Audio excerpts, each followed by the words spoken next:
Yeah. I get it. Interesting. Yeah. Flying planes, you know, being at Wegehe at the time.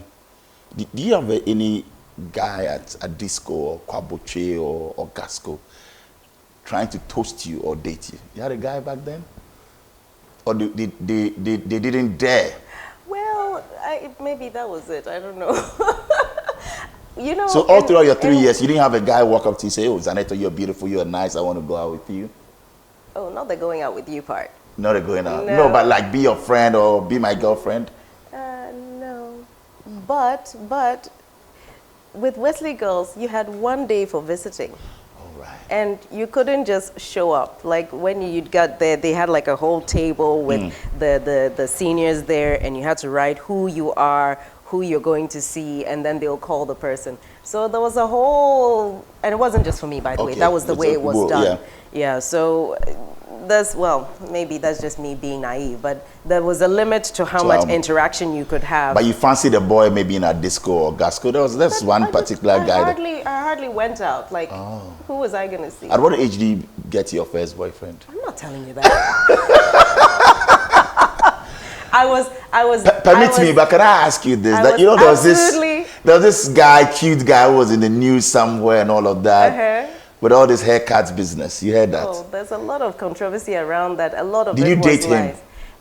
If you're gonna specify, I would not specifically. No, exactly. But did you go out with him and Dad wasn't happy at the point you were sent to the castle for a haircut and all of that? Is that true? Okay, now you're going down the path of lies. Let's stay okay, on the path of righteousness. So that wasn't the truth. My dad had nothing to do with that. Oh, yeah. So it's good that you're clarifying this because it's been in the news. It's been out there because and President Rawlings, then maybe head of state, took him to the castle, gave him a haircut. That is untrue. No. The story that I had heard regarding how that all happened was there was some land issue and there was some military person involved. But so it wasn't that he was even dating you. That wasn't it. Oh, at the time, we were not even friends. Friends. Yes, this was long after I'd gone my way and he had gone his way. So it was a bit strange actually, but politics again, I think it was just a perfect story. For the time. How did you take that news, knowing that, look, people were peddling falsehood? And that's one thing that now, even on social media, it gets me worried because with what we read and our children will come and see it, and you know that this is palpable lie. Yes, I think for me, that bothered me a lot because for me, and you're going to force me to give details. No, please. No, just go. I feel it's your interview, so we grant you that. At the time, I felt quite unfairly treated because the fact is, the story wasn't true. And no room was being made for the true version of the story to be told because nobody really wanted to hear it at the time. And, I was young at the time, doing my little crochet thing on the side.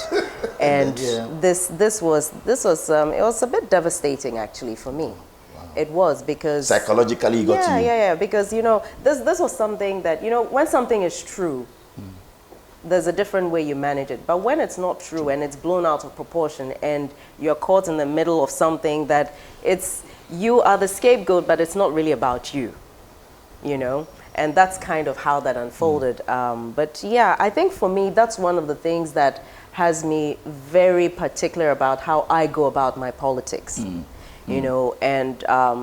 it's one of those experiences that really informed my behavior as a public figure. Because I feel that in the path to where it is you want to get to, you can be decent. You can choose to disagree with people. You can choose to not be on the same page.